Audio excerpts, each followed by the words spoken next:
The very first X-rays of an ancient Peruvian mummy, taken from the nation about 100 years ago by an American railway employee, just recently discovered long-hidden hints about its mysterious origins. The mummy has actually been part of the collection at the Everhart Museum of Nature, Science, and Art in Scranton, Pennsylvania, for almost a century.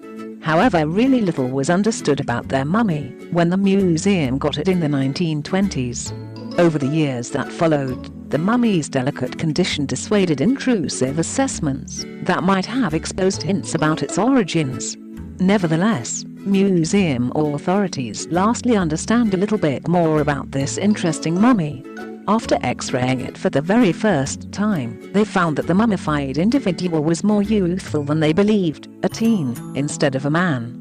And hints in its skeleton hinted that the boy might have suffered from health issues prior to his death, specialists informed Live Science. Photos. Hundreds of mummies found in Peru. The mummy's journey from Peru to Pennsylvania was both long and weird.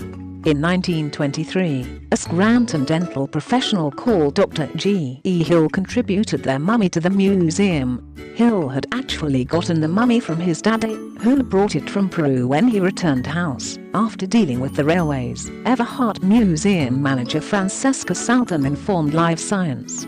Other than that, we really have no documentation about how he acquired it or where in Peru it actually came from, Southern stated.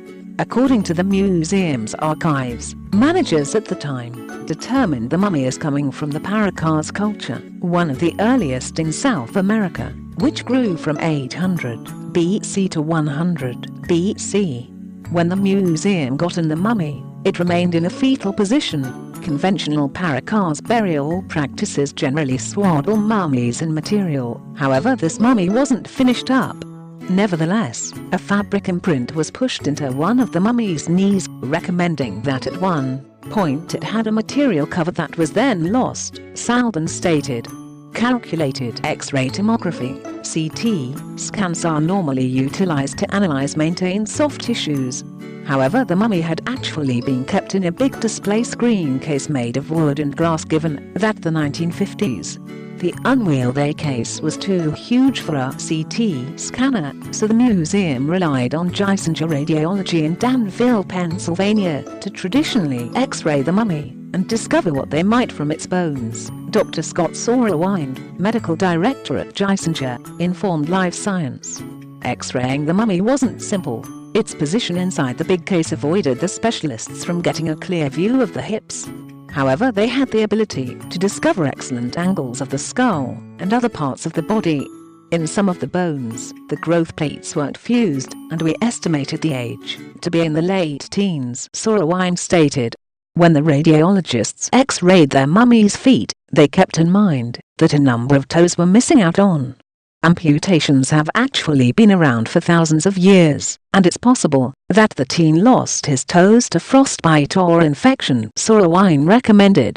However, the toes might likewise have actually broken off after mummification due to misuse, he included. Besides the missing out on toes, there were no indications of injury or recovered fractures in the body, and there was no clear indicator from the bones of what may have triggered the teen's death. Nevertheless, the radiologists did discover irregular calcium deposits in the spinal column. We see spine abnormalities like this with aging, but this person was not old, Sorelwind stated. In this specific case, the teen most likely suffered from a metabolic condition such as pseudogout, a type of arthritis, or hypoparathyroidism, lowered production of parathyroid hormonal agent. Could those conditions have been extreme enough to trigger the teen's death? It's a fascinating angle to think about, however it's difficult to state for sure, Sorelwind stated. The mummy is now on display screen at the Everhart Museum for the very first time given that the 1990s as part of the display preserved Traditions of the Andes, open from March 9 to April 7.